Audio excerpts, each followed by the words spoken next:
وضو کی سونے کے وقت فضیلت اس لیے ہے کہ انسان پاکیزگی کی حالت میں جب سوتا ہے تو برے خوابوں اور برے وساوس اور شر سے محفوظ رہتا ہے. اور ایک طرح سے وضو دراصل پاکیزگی اور طہارت جو ہے وہ اللہ تعالیٰ کے قرب کا ایک ذریعہ ہے.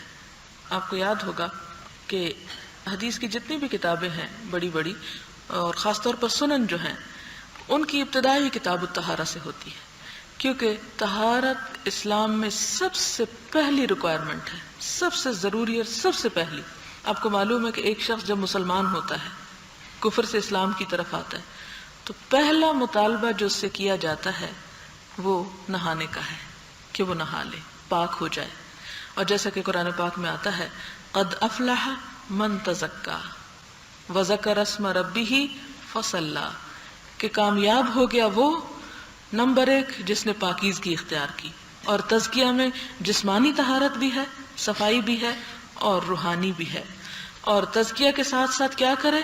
وذکر اسم ربہ، اپنے رب کا نام لیتا رہے، رب کا ذکر کرے.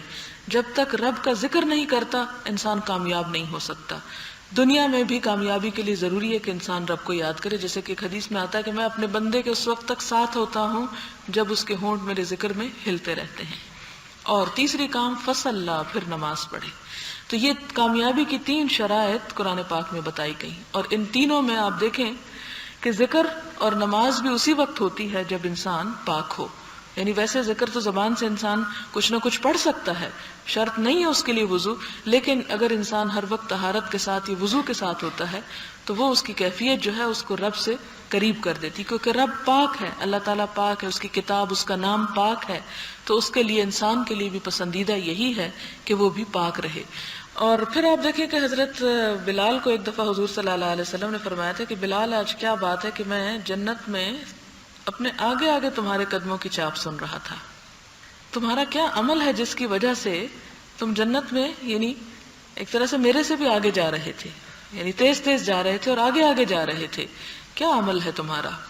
تو انہوں نے عرض کیا کہ یا رسول اللہ صلی اللہ علیہ وسلم اور تو مجھے نہیں معلوم، لیکن ایک پسندیدہ عمل جو میرا ہے، یعنی جو مجھے بڑا اچھا لگتا ہے، یہ جس کا اوپر میں دوام اختیار کرتا ہوں، وہ یہ کہ جب میں بے وضو ہوتا ہوں تو وضو کر لیتا ہوں، یعنی وضو نہیں رہتا تو وضو کر لیتا ہوں، اور جب وضو کر لیتا ہوں تو اس کے بعد میں 2 نفل پڑھ لیتا ہوں. یہ وضو کے نفل کی یہ فضیلت ہے. یہ نماز سے پہلے بھی انسان پڑھ سکتا ہے وضو کے نفل، اور عام طور پر بھی. تو یہ اس میں بھی آپ بنیادی طور پر دیکھیں کہ جنت میں آگے آگے جانے کی اصل جو وجہ ہے وہ بھی طہارت ہی ہے. اور اسی آیت کو آپ پھر ریپیٹ کر لیں کہ قد افلح، یقیناً فلاح پا گیا کون؟ من تزکا، جس نے پاکیزگی اختیار کی. وذکر اسم ربہ، رب کا نام لیا یعنی ذکر کیا. فصلی، پھر نماز بھی پڑھی. تو یہاں بھی اسی چیز کی طرف اشارہ ہے.